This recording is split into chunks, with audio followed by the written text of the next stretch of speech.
अस्सलाम वालेकुम dear students. I hope आप सब लोग खैरियत से होंगे। इस लेक्चर के अंदर हम लोग डिस्कस करेंगे Cambridge O levels Pakistan studies के पेपर 2 को द इन्वायरमेंट ऑफ पाकिस्तान, जिसका ऑलरेडी जो कोड है वो मेंशन्ड है 2059/02। 2059/01 को हम ऑलरेडी सॉल्व कर चुके हैं, और अगर आप चाहते हैं कि वो उसके ऊपर आप हेल्प लेना चाहते हैं तो मैंने उसको सॉल्व करके उसकी प्लेलिस्ट बना ली है पेपर 1 के अंदर। आप Pakistan studies O level paper 1 की प्लेलिस्ट में जाकर उसको देख सकते हैं। ये अक्टूबर-नवंबर 2025 का पेपर है। 1 घंटा 30 मिनट इसमें आपको दिए जाते हैं कि आपने इसको सॉल्व करना होता है। ये इसका इंसर्ट पोर्शन है, ठीक है, और इसके अंदर उन्होंने कुछ पिक्चर्स की फॉर्म में एक्सप्लेन किया हुआ है, जिस तरह के फिगर 2.1 फॉर क्वेश्चन नंबर 2। ये एक फिगर उन्होंने मेंशन की हुई है यहाँ पर, इसके ऊपर और कुछ भी नहीं है, सिर्फ ये एक पिक्चर है जिसके अंदर उन्होंने एक फील्ड की इमेज दी है, ठीक है, और इसमें ग्रास लैंड सा है, ठीक है, एक ज़रात के रिलेटेड ये इसके अंदर पूछा गया है, ठीक है। उसके बाद फिगर 3.1 फॉर क्वेश्चन नंबर 3 की जो है इसके अंदर बताई गई है, टेम्परेचर रेंज बताया है, और साथ ही साथ इसके अंदर कुछ बॉर्डर्स को मेंशन किया गया है, जिस तरह से कराची है, अरेबियन सीज़ के साथ जोड़ा है, इंडिया है एक साइड पे, ईरान है, अफ़गानिस्तान है, ठीक है। ये इंसर्ट के अंदर कुछ पिक्चर्स उन्होंने मेंशन की है। फिर क्वेश्चन नंबर 4 के लिए फिगर 4.1 को उन्होंने एक्सप्लेन किया है यहाँ पर कि फिगर्स के थ्रू उन्होंने कहा है कि आपने इसको खुद से सॉल्व करना है और ख़ुद से इन्फर करना है कि बेसिकली पिक्चर जो है वो क्या बताने की कोशिश कर रही है, ठीक है। तो इस तरह से ये एक लेबर जो है वो काम कर रहा है, ठीक है, और ये सारी जो है वो मेंशन किया हुआ है कि कौन सी जगह है ये, ठीक है। भट्टी टाइप जहाँ पर ईंटें बनती हैं, ये उस तरह की जगह बताई गई है, ठीक है। उसके बाद फिगर 4.2 के अंदर क्वेश्चन नंबर 4 जो है वो उन्होंने इधर बताया है कि ये बेसिकली की जो है वो रोड है, रेलवेज़ हैं, railway station, lake, canal, factory, industrial area of services या रेजिडेंशियल एरियाज़, जहाँ पर बाउंड्रीज दी गई हैं कि कौन कौन सा एरिया जो है वो किस जगह पर मेंशन्ड है, ठीक है। तो आपने यहाँ से हेल्प लेनी है। उसके बाद हम लोग इसके इंसर्ट को ऑलरेडी देखें, हमने देख लिया है। अब हम इसके जो क्वेश्चन पेपर है उसकी तरफ जाते हैं कि बेसिकली क्वेश्चन पे आपसे उन्होंने क्या पूछा हुआ है, ठीक है। तो बेसिकली ये इसका क्वेश्चन है Cambridge O levels Pakistan studies का, ठीक है। तो जैसे कि मैंने आपको बताया है कि ये अक्टूबर-नवंबर 2025 का पेपर है। इसका पेपर कोड 2059/02 है, ठीक है। ये इन्वायरमेंट ऑफ पाकिस्तान इसका पेपर 2 का नेम है, ठीक है। उन्होंने कहा है कि आपके पास इंसर्ट था जो हम लोगों ने पढ़ लिया है, ठीक है। इसके अंदर टोटल आपने कितने सवालों के जवाब देने हैं? टोटल 3 क्वेश्चंस के जो है वो आंसर करने हैं। ब्लैक और ब्लू पेन यूज़ कर सकते हैं आप, ठीक है। आपने अपना नंबर और सेंटर नंबर जो है यहाँ पर मेंशन करना है, कैंडिडेट का नंबर जो है, कैंडिडेट का नेम यहाँ पर मेंशन करना है, और कोई भी बार कोड्स के ऊपर कुछ भी नहीं लिखना, क्योंकि वो ऑब्वियस ही बात है कि इनके अपने कोई रूल्स एंड रेगुलेशन होते हैं। The total marks for this paper is 75, ठीक है। 75 का टोटल पेपर है ये, ठीक है। The number of marks for each question और part question is shown in the bracket, ठीक है, जो हम आगे देख लेंगे। The insert contain additional resources refer to in the question, ठीक है। ये हम आगे से देख लेते हैं कि आगे से उन्होंने क्या मेंशन किया हुआ है, ठीक है। सो फर्स्ट ऑफ ऑल हम इसको सॉल्व करते हैं कि इसके अंदर उन्होंने क्या पूछा हुआ है। Study figure 1.1 a map showing selected reverse in the southern and western Pakistan, ठीक है। इसके अंदर उन्होंने कुछ रिवर्स मेंशन किए हुए हैं, जिस तरह कि हमने इंसर्ट में भी इस तरह की पिक्चर्स देखी थी कि भाई इन्होंने क्या पूछा हुआ है, ठीक है, इंसर्ट के अंदर भी। तो अब उन्होंने कहा है जी name the rivers label W and X on figure 1.1। W और X की जगह पे हम लोगों ने रिवर्स को मेंशन करना है कि W की जगह पर क्या है जी। अब इधर जो ये एक जगह बताई जा रही है, ये वाली जगह जो है, ठीक है, इस जगह पर रिवर जो कौन सा है, रिवर हब है, ठीक है। इसका नेम है रिवर हब। तो अब हम इसकी जगह पे लिखेंगे रिवर हब। उसके बाद आता है जी सेकेंडली उन्होंने एक्स के बारे में पूछा हुआ है कि एक्स वाली स्पेस पे आपने दोबारा से इसको लेबल करना है कि एक्स वाली जगह पे क्या है। ये जो है पंजाब की प्लेस है, इसके साथ बॉर्डर के साथ एक रिवर है। इस रिवर का नाम है रिवर हिंगोल, ठीक है। इस जगह पे एक रिवर होता है जिसका नेम होता है रिवर हिंगोल। तो इस जगह पे हम लोग सॉल्व करेंगे इसको कि ये रिवर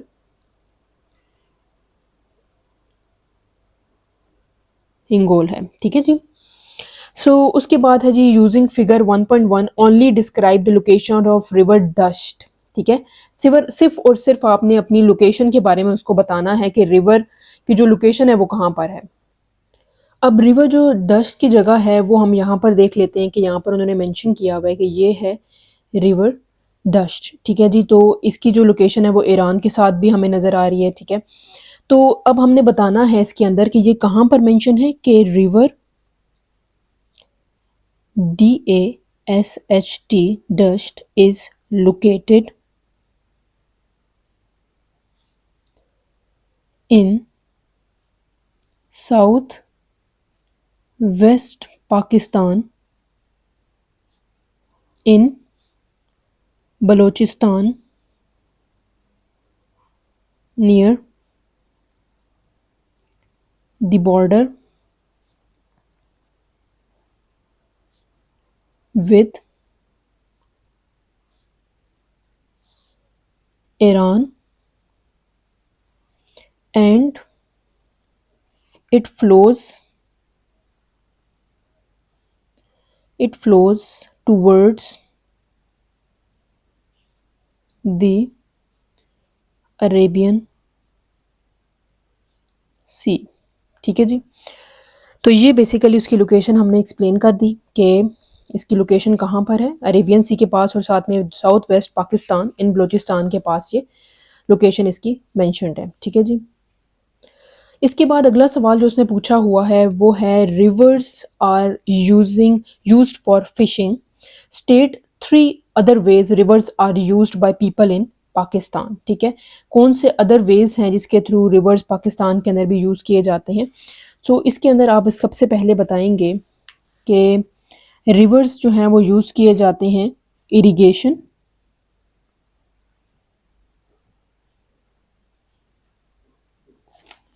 फॉर एग्रीकल्चर, ठीक है जी, इरिगेशन के लिए यूज़ किए जाते हैं। दूसरी इंपॉर्टेंट चीज़ है कि ये जनरेटिंग हाइड्रो इलेक्ट्रिक पावर के लिए यूज़ किए जाते हैं। साथ ही साथ अगर हम थर्ड इसका रीज़न बताएं तो इसके अंदर पता चलता है कि ये डोमेस्टिक वाटर सप्लाई जो आम डेली रूटीन के घरेलू जो खाने पीने के पानी के लिए इस्तेमाल किया जाता है उसके लिए भी रिवर जो हैं वो यूज़ होते हैं, मतलब ड्रिंकिंग एंड वॉशिंग, ठीक है। तो ये 3 मार्क्स का आपका सवाल जो है वो इस जगह पर सॉल्व हो जाता है, ठीक है। इस तरह से आपने इसको सॉल्व करना है। इसके बाद इन्होंने एक और क्वेश्चन पूछा हुआ है कि बी पार्ट जो है study figure 1.1 a bar graph showing the amount of fish caught in different provinces in Pakistan in 2019, ठीक है। 19 के अंदर कुछ डिफरेंट प्रोविंसेस के अंदर डिफरेंट जो अमाउंट ऑफ फिशेस को पकड़ा गया है, ठीक है। ये बार चार्ट उन्होंने बताया हुआ है, ठीक है, कि फिश कॉट 1000 टन्स, ठीक है। यहाँ पर वो मेंशन्ड है जो यहाँ पर जितनी फिशेस पकड़ी गई हैं और ये सारे प्रोविंसेस को मेंशन किया गया है, ठीक है। अब हमने यूज़ करना है इस फिगर को 1.1 ओनली कंप्लीट द टेबल, ठीक है जी। सबसे पहले अगर हम लोग देखें पंजाब की बारी, तो पंजाब की बारी देखी जाए तो पंजाब मैरीन के अंदर पाकिस्तान पंजाब ने कितना जो है वो पकड़ी हैं फिशेस को, तो वो बेसिकली ज़ीरो है, ठीक है। मैरीन के अंदर पंजाब जो है वो ज़ीरो है। सिंध मैरीन के अंदर जो है वो बेसिकली 180 फिश कॉट की है उन्होंने और 190 के करीब मैरीन के अंदर है वो, ठीक है, फिश। तो ये सिंध जो था वो 190 के करीब था, ठीक है, मैरीन के अंदर, ठीक है। अब ये मैं आपको बताना जो भूल गई हूँ वो है इनलैंड फिश कॉट और मैरीन फिश कॉट इसके थ्रू मेंशन्ड है, तो मैरीन इसके अंदर है ही नहीं पंजाब में, ठीक है, इसीलिए हमने इसको ज़ीरो मेंशन किया है। डैश यहाँ पर क्या है जी, प्रोविंस जो है वो KPK इसके अंदर मेंशन करना है आपने।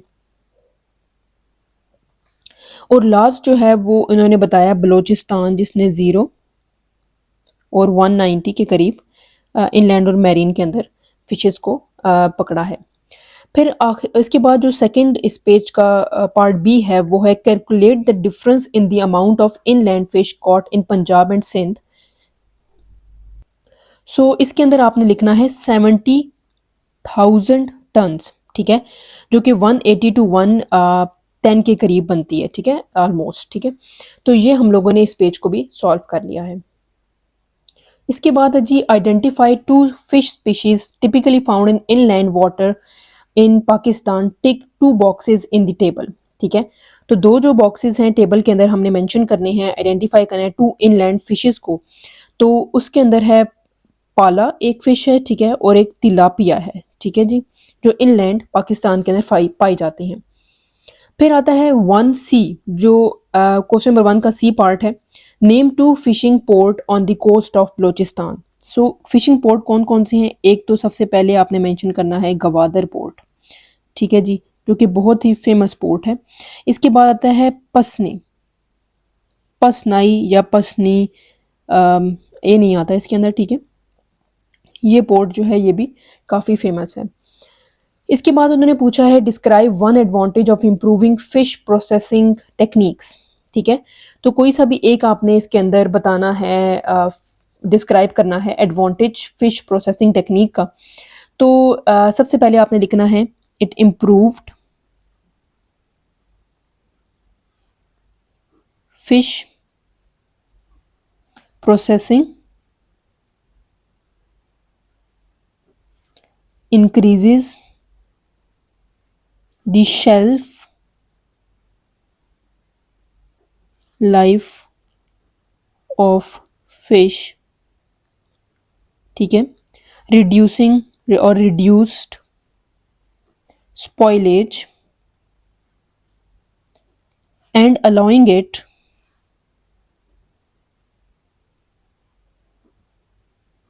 to be exported to distant market या मार्केट्स, इंक्रीजिंग इनकम, ठीक है जी। तो इम्प्रूव करेंगे अगर फ़िश को, फ़िश की क्वालिटी को या टेक्निक्स को, तो इससे हमें क्या फ़ायदा होगा कि हम बाकी दूर की जो मार्केट्स हैं उसके अंदर इसको अगर हम लोग देंगे तो इससे हमें ये फ़ायदा होगा कि हमारी इनकम में बेहतरी आएगी। इसी का थर्ड पार्ट है explain two ways the subsistence fishing method are different from commercial fishing method, you should develop your answer, ठीक है जी। तो जो नॉर्मल वे में एक फ़िशेज़ को हम लोग बनाते हैं या उनको इम्प्रूव करते हैं, एक वो और एक कमर्शियल फ़िश जो हम बेचने के लिए यूज़ करते हैं, उसके मेथड में क्या जो है डिफरेंसेस होते हैं, क्या डिफरेंशिएट करना है आपने एक दूसरे से उनको, और अपना डेवलप करना है आंसर को, ठीक है। अब अगर हम लोग नॉर्मल बात की जाए तो सबसिस्टेंस जो होती है ना यहाँ पर, ये वाली फिशेस, ठीक है, तो ये जो होती है ये फ़िश छोटी स्केल पर होती है, ठीक है, थोड़े लेवल पर होती है, ज़्यादातर फैमिली के लिए यूज़ की जाती हैं। कमर्शियल तो आप लार्ज स्केल पर यूज़ करते हैं, ठीक है। तो इसको अब हम लोग सॉल्व कर लेते हैं इस क्वेश्चन को कि सबसिस्टेंस फिशेस, या आप कहेंगे सबसिस्टेंस, सॉरी अगर इसके अंदर कोई सेंटेंस का एरर आ जाए तो, subsistence fishing is done on small scale using simple tools, ठीक है। तो आम रूटीन के जो टूल्स होते हैं, ठीक है, वो यूज़ किए जाते हैं फॉर फैमिली कंजप्शन, ठीक है। तो ये नॉर्मल रूटीन में यूज़ किए जाते हैं कि फैमिली ने जो कंज्यूम करनी है, ठीक है, फ़िशेस, तो उसके लिए आप यूज़ करते हो। जबकि वेयर एज़, एक तो ये रीज़न हमने बता दिया, डिफरेंस बताया, वेयर एज़ कमर्शियल फ़िशिंग जो बेचने के लिए यूज़ करते हैं, वो कमर्शियल फ़िशिंग जो होती है वो लार्ज स्केल पर यूज़ की जाती है, ठीक है। तो ये एक मेजर डिफरेंस है। तो यूजिंग मॉडर्न बोट्स वगैरह, ठीक है, यूज़ की जाती हैं इसके अंदर, और मतलब उनको पकड़ने के लिए, ठीक है। एंड इक्विपमेंट्स जो इसके अंदर यूज़ होती हैं वो यूज़ की जाती हैं कि हम लोग उसको सेल कर सकें मार्केट्स के अंदर, ठीक है। और उसका मकसद क्या होता है मार्केट्स के अंदर करने का, ताकि हम लोग प्रॉफिट अर्न कर सकें, ठीक है। तो ये इसका एक रीज़न हो गया जो हमने इसके अंदर बता दिया। अब अगर दूसरा रीज़न आपने देखना है तो दूसरा रीज़न क्या है कि जो सबसिस्टेंस फिशिंग है, जो मैं यहाँ पर इसके नेम से मेंशन कर रही हूँ, आपने इसको फुल फॉर्म में लिखना है, ठीक है। मैं अगर जल्दी इस केस में कर रही हूँ कि आप लोगों को ईजिली ये चीज़ें समझ आ जाएँ, हैज़ लो प्रोडक्शन, ठीक है। वो जो होती है जो फैमिली के लिए आप करते हैं उसको तो बहुत कम स्केल पर आप प्रोड्यूस करते हैं ना। लो प्रोडक्शन होती है और उसके अंदर इनकम भी लो होती है, ठीक है। वाइल जो कमर्शियल फिशिंग है, ठीक है, सी और एफ कमर्शियल फिशिंग प्रोड्यूसेस, जो वो क्या प्रोड्यूस करती है, लार्ज क्वांटिटीज, ठीक है। तो उसकी क्वांटिटी जो होती है वो बहुत ज़्यादा होती है, जो कि कंट्रीब्यूट करती है, कंट्रीब्यूटिंग सिग्निफिकेंटली, ठीक है। किसके अंदर वो सिग्निफिकेंटली कंट्रीब्यूट करती है? असल में ये जो चीज़ यूज़ की जाती है वो होती है नेशनल इकोनॉमी के लिए, ठीक है, कि आपको एज अ मुल्क जो है वो फ़ायदा दे रही होती है, ठीक है। नेशन वाइड आपको हेल्प कर रही होती है, आपकी इकोनॉमी को बेहतर करती है और साथ में एक्सपोर्ट भी करती है, ठीक है जी। तो ये हमने इसका ये पार्ट भी सॉल्व कर लिया। उम्मीद है कि यहाँ तक आपको पेपर बहुत इजी लगा होगा और ये काफ़ी आसान है, यहाँ तक तो हमने इसको सॉल्व कर लिया है, ठीक है। इसके बाद है read the following two views about Pakistan fishing industry and economic development. A जो है वो बेसिकली कह रहे हैं कि expanding marine fishing is the best way to produce support economic development in Pakistan, और दूसरा जो है वो कह रहे हैं expanding fish farming is the best way to support economic development in Pakistan. वो कह रहे हैं, एक कह रहे हैं जो दरियाओं में या रिवर्स में मैरीन फिशिंग है उसको इम्प्रूव करना चाहिए, दूसरा कह रहे हैं कि फ़िश फार्मिंग को बेहतर करना चाहिए जो फॉर्म्स जिनके पास हैं, ठीक है। अब इसमें बताना है कि which view do you agree with more, give reasons to support your answer and to refer to examples you have studied. You should consider view A and B in your answer. आपने view ए या B में से किसी एक के साथ तो आपने देना है, तो इसीलिए आप किससे एग्री करें सबसे पहले आपने ये बताना है, ठीक है। सबसे पहले हम ये कहते हैं कि मैं एज अ जो टीचर हूँ तो मैं एग्री किससे कर रही हूँ कि I agree more with view point number B, ठीक है। फिश फार्मिंग के ऊपर मैं ज़्यादा एग्री करती हूँ, ठीक है। अब इसकी रीजंस भी मैंने देनी है, ठीक है। अब मैं कहती हूँ कि जी फिश फार्मिंग जो है इज़ मोर रियलाइबल, ठीक है। क्यों वो इतना ज़्यादा रियलाइबल है, इसका क्या रीज़न है? बिकॉज इट इज़ कंट्रोल्ड, ठीक है, वो कंट्रोल की जा सकती है। एंड ये भी कह सकते हैं कि and it is not dependent on natural fish, ठीक है। तो ये एक रीज़न मैंने बता दिया कि एक नेचुरल फिश के ऊपर हर वक्त वो डिपेंड नहीं करता उस स्टॉक के ऊपर, ठीक है। एट द सेम टाइम हम ये भी कहते हैं कि भाई क्योंकि अब डिक्लाइन आ रहा है, क्योंकि बहुत ज़्यादा ओवर फिशिंग की गई है तो अब डिक्लाइन आने लग गया है अरेबियन सी के अंदर, तो ये बेहतर है कि it can be done inland, ठीक है। इनलैंड के अंदर ये किया जाए इन पोन्ड्स एंड लेक्स, ठीक है।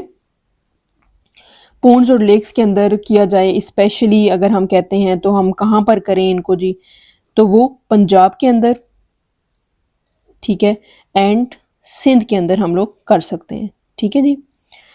अगर हमने प्रोडक्शन इंक्रीज़ करनी है, ठीक है, इंक्रीजिंग प्रोडक्शन के लिए, ठीक हो गया। एक ये व्यू मैंने अपना दिया है कि मैं क्यों इससे एग्री कर रही हूँ, क्योंकि अब हमारे पास ओवर फिशिंग की वजह से पैदावार कम है फिशेस की, ठीक है। उसके बाद आपने बताना है कि हाउ एवर मैरीन फिशिंग, ठीक है, जो हमने व्यू पॉइंट ए को हमने क्यों इग्नोर किया। मैरीन फिशिंग जो है जो व्यू पॉइंट वन था, ठीक है, इज़ ऑल्सो इम्पॉर्टेंट, हम ये भी कह सकते हैं कि वो भी ज़रूरी है, ठीक है। बिकॉज जो पाकिस्तान है has a long coast line, ठीक है। तो हमारी जो कोस्ट लाइन है वो काफ़ी लंबी है, साहिल समंदर वाली जो पट्टी है वो काफ़ी लंबी है, जिसकी वजह से इंटरनेशनल मार्केट में एक्सेस करना, ठीक है, एस जिस तरह हम लोग कह सकते हैं कि गवादर जो हमारी मार्केट है, इंटरनेशनल मार्केट में हम लोग गवादर के थ्रू ही इंटर हो सकते हैं, थ्रू पोर्ट्स लाइक गवादर, ठीक है। तो यहाँ पर हम लोगों ने ये भी पॉइंट ऑफ व्यू बता दिया। अगर मैं ओवरऑल बताऊँ, जनरली बताऊँ, तो मेरी कंक्लूजन ये होगी कि ओवरऑल फिश फार्मिंग जो है इज़ बेटर, ठीक है, क्योंकि वो स्मॉल स्केल पर भी है, बिकॉज इट इज़ सस्टेनेबल, ठीक है। सस्टेनेबल क्या है कि आप उसको सस्टेन कर सकते हो, आप जॉब्स क्रिएट कर सकते हो, ठीक है, उनके लिए, specially people who are living in rural areas, ठीक है। एंड ऑल्सो आप इंश्योर कर सकते हो कि स्टडी एक सप्लाई जो है फिशेस की, ठीक है।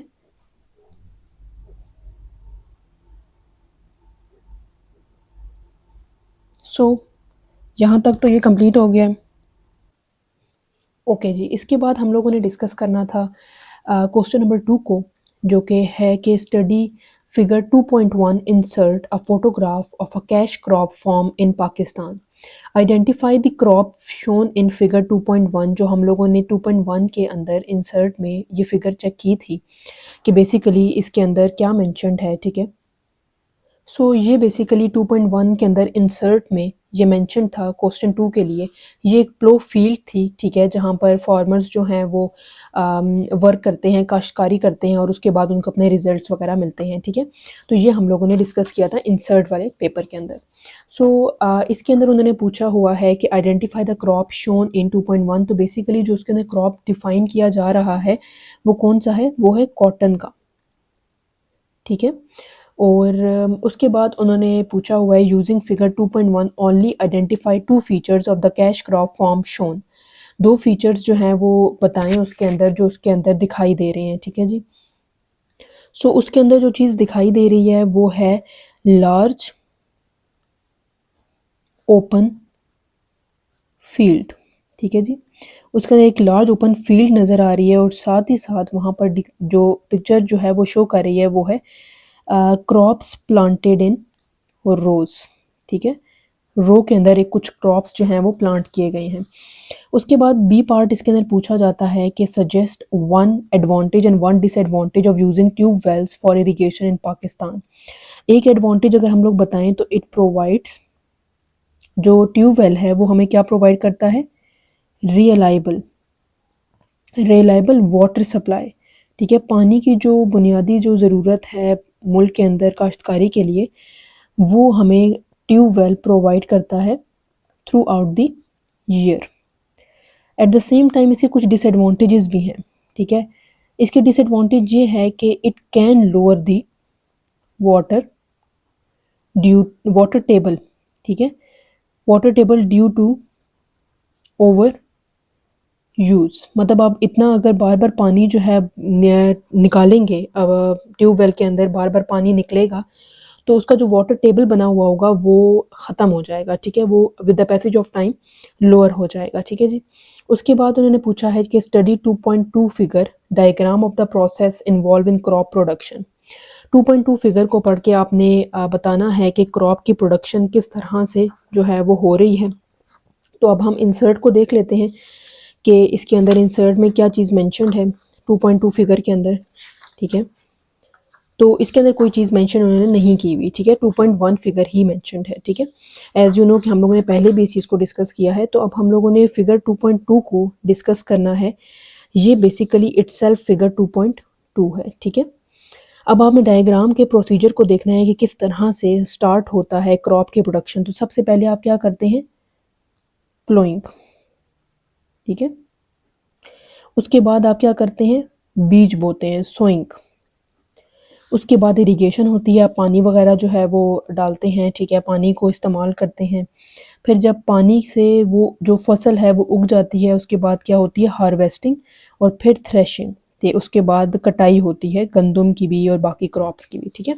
नीचे उन्होंने ये सारी चीज़ें मेंशन की हुई हैं, आपने बस लाइन वाइज उसको मेंशन कर देना है, ठीक है। फिर उन्होंने पूछा हुआ है explain 2 human factors that affect the production of crops in Pakistan, you should develop your answer. कि क्या ऐसी 2 इंसानी जो फैक्टर्स हैं जो अफेक्ट करते हैं क्रॉप्स की प्रोडक्शन को। तो सबसे पहले आपने क्या मेंशन करना है, सबसे पहले हमने मेंशन करना है यूज़ ऑफ मशीनरी। मशीनरी जो है वो सबसे इम्पॉर्टेंट फैक्टर है। इसको आप इस तरह से भी लिख सकते हैं कि फार्मर्स जो हैं जितने भी किसान हैं वो यूज़ करते हैं, क्या चीज़ यूज़ करते हैं, ट्रैक्टर्स वगैरह को यूज़ करते हैं और साथ ही साथ कुछ मॉडर्न टूल्स यूज़ करते हैं, ठीक है। जिसकी वजह से क्या होता है, उनकी जो एफिशिएंसी है वो इंक्रीज़ हो जाती है, ठीक है। प्रोडक्शन की जो कैपेसिटी है वो इंक्रीज़ होती है, क्योंकि फार्मर्स हर चीज़ अब इन मॉडर्न दौर में यूज़ हाथों से सिर्फ नहीं कर सकते, ठीक है ना। तो एफिशिएंसी जो उनकी काश्त है उसकी इंक्रीज़ हो जाती है, while lack of machinery reduce productivity, ठीक है। या आप यहाँ पर लिख सकते हैं लैक ऑफ मशीनरी रिड्यूसेस, ठीक है, प्रोडक्टिविटी।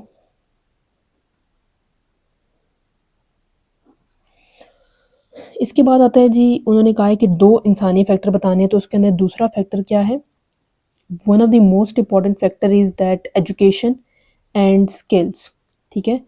एजुकेशन और स्किल्स भी बहुत ही इम्पॉर्टेंट फैक्टर है। इसके अंदर क्या होता है कि एजुकेशन जो है, एजुकेटेड जो फार्मर होता है, अगर वो पढ़ा लिखा किसान है तो वो क्या अडॉप्ट करेगा, एक एक जो है मॉडर्न टेक्निक्स को अडॉप्ट करेगा, ठीक है।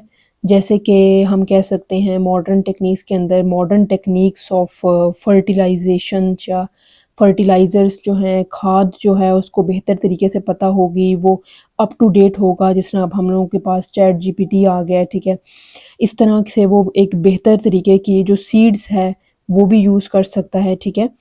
जिसकी वजह से उसकी जो फसल है उसकी प्रोडक्शन जो होगी लीडिंग टू हायर प्रोडक्शन, ठीक है।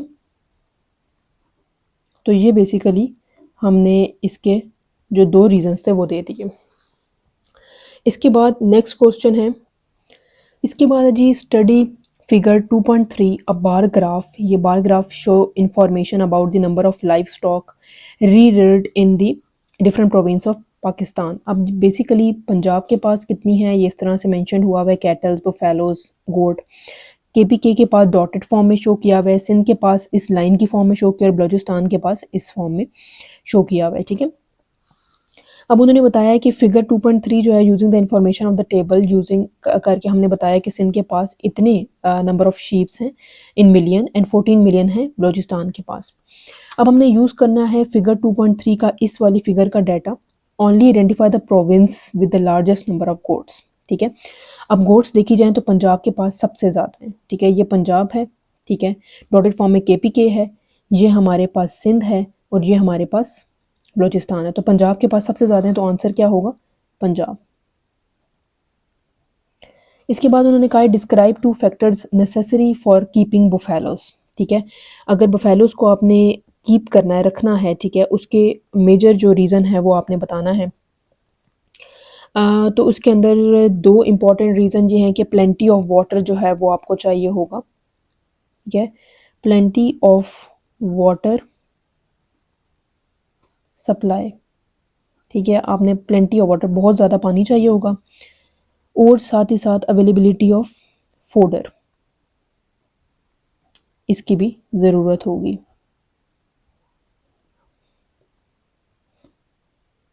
अब फोडर क्या होता है, फोडर बेसिकली एक फूड है, ठीक है, जो जानवरों की खाद है, ड्राई फूड होता है, वो ये खाते हैं उसके लिए, ठीक है जी।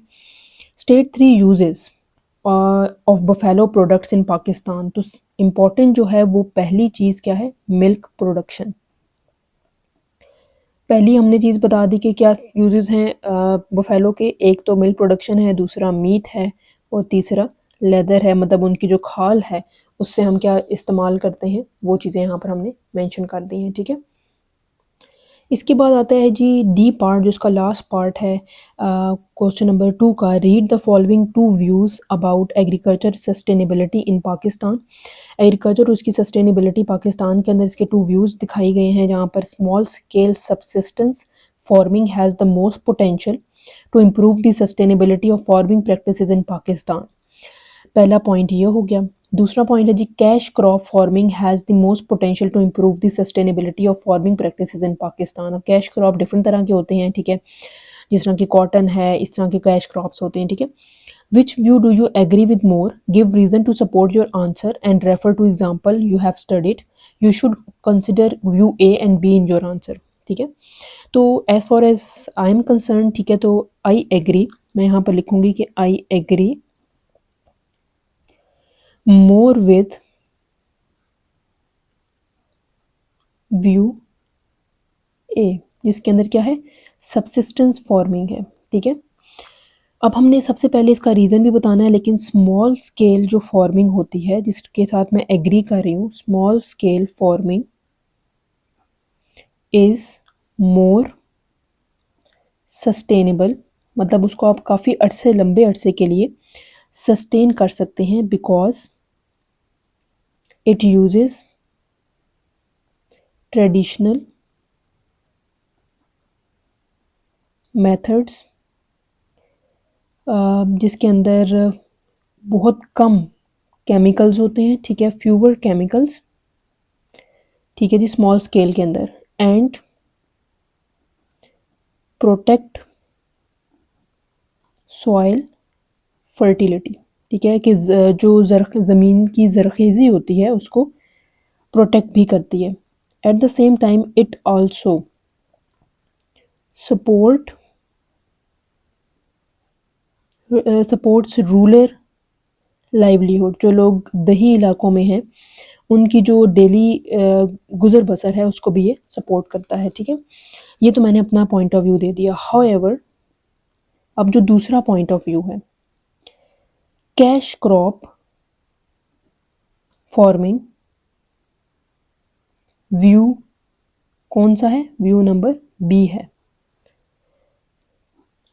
व्यू बी जो है is also important for export, like मैंने जिस तरह कि बताया था आपको कि कैश क्रॉप के अंदर क्या चीज़ आती है, कॉटन होता है, राइस होता है उसके अंदर, ठीक है। ब्रिंगिंग क्या लेकर आता है वो मुल्क के अंदर, फॉरेन एक्सचेंज या रिजर्व्स लेकर आता है, ठीक है, क्योंकि आप एक्सपोर्ट वगैरह कर सकते हो।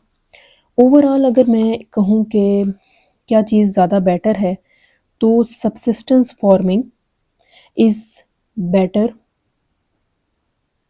For sustainability because it is environmentally friendly, ठीक है। ये ज़्यादातर मोस्टली जितने भी मौसम हैं उनके लिए आसान होती है कि आप कर सकते हो, क्योंकि ये स्मॉल स्केल होती है ना, small scale in a sense के छोटे लेवल पर आप इनको कर सकते हो। तो ये बेसिकली ऑन एक्सपेंसिव इनपुट और रिड्यूस करता है कि आपने किसी बहुत ज़्यादा एक्सपेंसिव चीज़ों को नहीं इस्तेमाल करना लगाने के लिए, क्रॉप्स वगैरह को, मतलब सीड्स वगैरह बहुत कॉस्टली नहीं होते इसके, ठीक है। तो ये बेसिकली मैंने अपना आंसर इस तरह से जनरेट कर लिया है, किससे मैंने एग्री किया, व्यू ए से मैंने एग्री किया, उसके बाद स्मॉल स्केल इसकी बता दी, सस्टेनेबिलिटी पॉइंट बी को भी मैंने एक्सप्लेन किया, और उसके बाद मैंने एट द एंड बताया कि मेरे लिए क्या चीज़ बेटर है, ठीक है, मेरा किस चीज़ से ज़्यादा मैं एग्री करती हूँ, ठीक है। तो ये बेसिकली यहाँ पर क्वेश्चन नंबर 2 का जो लास्ट पार्ट था वो भी हम लोगों ने कंप्लीट कर लिया है, ठीक है जी। इसके बाद आता है जी क्वेश्चन नंबर 3, जो कि लास्ट क्वेश्चन है, ठीक है। आप लोगों ने टोटल जो क्वेश्चंस को आंसर करना होता है वो 1 2 3 होता है, ठीक है, मतलब टोटल 5 क्वेश्चंस हैं इसके, लेकिन मैंने इसमें 1 2 3 तक सॉल्व किया है। अगर आप लोग कहेंगे तो मैं 4 और 5 को भी सॉल्व कर दूंगी। तो इसके अंदर थर्ड क्वेश्चन है, study figure 3.1, insert a map showing average January temperature in southern and western Pakistan using figure 3.1 only identify the temperature ranges in Chagai and Karachi. तो ये बेसिकली हमारे पास फिगर 3.1 है, जो कि क्वेश्चन नंबर 3 के लिए इंसर्ट में मेंशन की गई थी, ठीक है। अब ये चगाई है, ठीक है, और ये कराची है, ठीक है। तो इसके अंदर मेंशन करना है आपने कि टेम्परेचर कितना है, चगाई का टेम्परेचर क्या है, ठीक है, और साथ ही साथ कराची का टेम्परेचर क्या है। अब ये जो एरिया है आपने जिस तरह देखा, ये डार्क एरिया है कराची का, तो इसका मतलब है कि ये डार्क एरिया है, ये कराची का ये टेम्परेचर होगा, ठीक है। अब जो चगाई का है वो ऑलमोस्ट 5 to 9 डिग्री वाला होगा, क्योंकि ये थोड़ा सा डल कलर है, ठीक है। तो ये यहाँ पर इससे मेंशन है 5 to 9। तो चलिए देख लेते हैं। अब चगाई का जो हम लोगों ने देखा है वो है 5 to 9 डिग्री, कराची का जो है हमारे पास 15+ डिग्री सेंटीग्रेड। इसके बाद आ जाता है जी using figure 3.1 only identify the temperature range that covers all the largest area, circle the correct answer. ठीक है, दोबारा से आपने 3.1 फिगर को देखना है और आपने बताना है कि कौन से लार्जेस्ट टेम्परेचर रेंजेस जो हैं वो कौन सी हैं। ठीक है, तो वो हमने वहाँ पर देख लिया था कि 10 to 14 डिग्री जो है वो सबसे लार्जेस्ट रेंज है, जैसे कि यहाँ पर 10 to 14 डिग्री इस इंसर्ट के अंदर मेंशन्ड है। ठीक है, तो हमने भी इसको सर्कल कर लिया है। उसके बाद उन्होंने पूछा हुआ है explain 2 factor that cause differences in temperature between low land coastal area and high land inland areas of Pakistan. Low land coastal area जो साहिल समंदर के पास होते हैं और high land inland areas of Pakistan. You should develop your answer. ठीक है, सो इधर सारी बात जो है ना वो एल्टीट्यूड की है। ठीक है, कि distance above the sea level. तो यहाँ पर आप मेंशन करेंगे altitude is highland area, highland areas are cooler. ठीक है, जो हाईलैंड एरियाज होते हैं ना, जो बहुत साहिल समंदर से की पट्टी से ज़रा ऊंचे एरिया पे होते हैं, वो ज़रा सर्दी के इलाके होते हैं। ठीक है, ठंडे इलाके होते हैं, वो अबव द सी लेवल होते हैं। ठीक है, temperature decrease because temperature decreases with height. ठीक है, क्योंकि जैसे जैसे आप हाइट पर जाओगे वहाँ पर सर्दी बढ़ती चली जाएगी। ठीक है, जैसे हम लोग मरी में या गलियात में जाते हैं वहाँ पर हाइट बहुत ज़्यादा होती है। वाइल लो लैंड, अगर हम कहें कोस्टल एरियाज, तो वो क्या होते हैं, क्योंकि उनका एल्टीट्यूड कम होता है। ठीक है, और वो डिस्टेंस इतना ज़्यादा नहीं होता उसका सी लेवल से, तो इसलिए वो वार्मर होते हैं कोस्टल एरियाज। जबकि दूसरी चीज़ इसके अंदर क्या है, distance from the sea. Altitude और डिस्टेंस फ्रॉम द सी इन दो चीज़ें हैं। ठीक है, ये आपने माइंड में याद रखनी है। अब जो कोस्टल एरियाज होते हैं, कोस्टल एरियाज लाइक कराची, ठीक है, कराची भी कोस्टल एरिया के अंदर इंक्लूड होता है, हैव मॉडरेट टेम्परेचर, उनका मॉडरेट टेम्परेचर होता है। ठीक है, वहाँ पर ड्यू टू सी इन्फ्लुएंस। ठीक है जी, सी के इन्फ्लुएंस की वजह से वाइल जो इनलैंड एरियाज हैं हैव एक्सट्रीम टेम्परेचर्स। ठीक है जी, ये इस तरह से आपने इसको सॉल्व करना है। इसके बाद हम लोग देख लेते हैं नेक्स्ट क्वेश्चन, जो कि इसका ये पार्ट है 4। Suggest how rainfall can influence communications, industry and the lives of people in Pakistan. सबसे पहले हम लोगों ने देखना है कम्युनिकेशन के अंदर, तो जब हैवी रेनफॉल होगी, जब ज़्यादा बारिशें वगैरह होती हैं, तो heavy rainfall can cause floods and damage roads and disrupting transports। इसके बाद आ जाता है जी इंडस्ट्रीज़ के अंदर हम लोग कहेंगे कि जो सनत के एरिया होते हैं वहाँ पर वाटर सप्लाई जो होती है वो सपोर्ट करती है इंडस्ट्रीज़ को। ठीक है, तो उस केस में जब फ्लडिंग वगैरह होती है, बारिशें बहुत ज़्यादा जब होने लगती हैं, तो फ्लडिंग जो होती है वो डैमेज कर देती है फैक्ट्रीज़ को भी। ठीक है, उसके बाद है जी पीपल, लोगों को कैसे जो है वो नुकसान देती है जो कह सकते हैं रेनफॉल।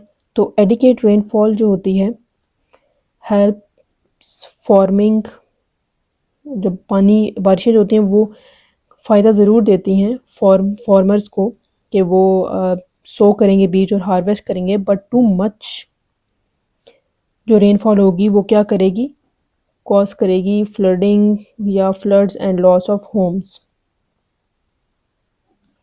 तो ये आपका 3 मार्क्स का क्वेश्चन यहाँ पर कंप्लीट हो जाता है। ठीक है जी, इस तरह से आपने ये सारा सॉल्व करना है। अब इस पाई चार्ट के अंदर मेंशन है study figure 3.2 pie chart showing the main sources of renewable energy used to generate electricity in Pakistan 2020। ठीक है जी, इसके अंदर इन्होंने पाई चार्ट मेंशन किया हुआ है। ये जो एरिया है ये हाइडल की है, ये जो एरिया है लाइनिंग वाला वो विंड का है, सोलर के क्रॉस जो है वो मेंशन है और जो क्रॉस मेंशन है ही नहीं यहाँ पर, और बायोमास जो है वो इस तरह की लाइंस हैं, ठीक है। और ये सारी जो एनर्जीज़ की रीन्यूएबल एनर्जीज रिसोर्सेज हैं वो उन्होंने बताए हुए हैं। Using the figure in the table, renewable जो है एनर्जी सोर्स विंड का 11 है और सोलर का 3% है। अब आपने 2 रीजंस देने हैं, give 2 reasons why Pakistan uses renewable energy sources to generate electricity. Pakistan क्यों रीन्यूएबल एनर्जी रिसोर्सेज जो है वो इस्तेमाल करता है ताकि इलेक्ट्रिसिटी को जनरेट करे। तो उसकी पहली वजह क्या है, to reduce dependence on fossil fuel, ठीक है। उसके बाद सेकंड रीज़न क्या है, टू रिड्यूस इन्वायरमेंटल पोल्यूशन, ठीक है जी। ये 2 रीजंस आपने देनी है इसके अंदर। ये भी क्वेश्चन सॉल्व हो गया है, ठीक है। इसके बाद है जी question, describe the process of generating electricity using tidal power, ठीक है जी। तो टाइडल पावर को आपने इसका सारा प्रोसीजर बताना है कि tidal power is generated by building dams across estuaries as tides rises, मतलब जितनी भी पानी का जो भाव है वो बढ़ता है, ठीक है, और जो टाइड्स होती हैं, जो लहरें होती हैं वो बढ़ती हैं, तो क्या होता है, टाइड्स राइज एंड फॉल होती हैं, तो वाटर जो होगा वो फ्लो करेगा थ्रू टर्बाइंस वगैरह लगाई जाएंगी, तो टर्बाइंस के अंदर से फ्लो करेगा, विच वो rotate and generate electricity,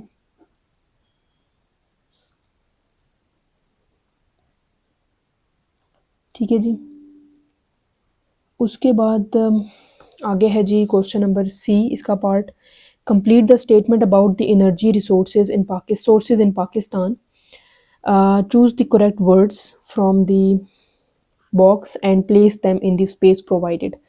Pakistan's growing demand for energy is driven by population की वजह से हमारी इंक्रीज हो रही है, ठीक है जी, population growth and increased industrial development. Electricity can be generated in thermal power station by burning coal, oil or dash or gas. Gas भी हो गया, थर्मल भी हो गया, ठीक है जी। It can be generated using renewable sources such as solar and geothermal and wind, ठीक है जी। सो इस तरह से आपने इनको सॉल्व कर देना है। ये आपके टोटल 2 मार्क्स का क्वेश्चन सॉल्व हो जाता है यहाँ पर। इसके बाद है जी D part, that is electricity generated from renewable energy sources will be sufficient to support future sustainable development in Pakistan. To what extent do you agree with the statement? Give reason to support your judgment and refers to example you have studied. You should consider different point of view in your answer, ठीक है जी। अब मैं इसके साथ partly agree करती हूँ, I partly agree। सबसे पहले तो ये है कि जो रीन्यूएबल है, रीन्यूएबल एनर्जी जो जैसे कि हम लोग कह सकते हैं कि हाइडल है, सोलर है एंड विंड है, ठीक है, इज़ सस्टेनेबल, ठीक है, एंड एनवायरमेंटल फ्रेंडली, ठीक है। प्रोजेक्ट्स अगर हम लोग स्टार्ट करें, जैसे कि ज़्यादा से ज़्यादा हम लोग डैम्स को बिल्ड करें, डैम्स वगैरह हमारे पास हों, और साथ में कह सकते हैं हमारे पास सोलर पार्क्स वगैरह हों, जो इंक्रीज़ करे क्या चीज़, इलेक्ट्रिसिटी की सप्लाई, ठीक है जी।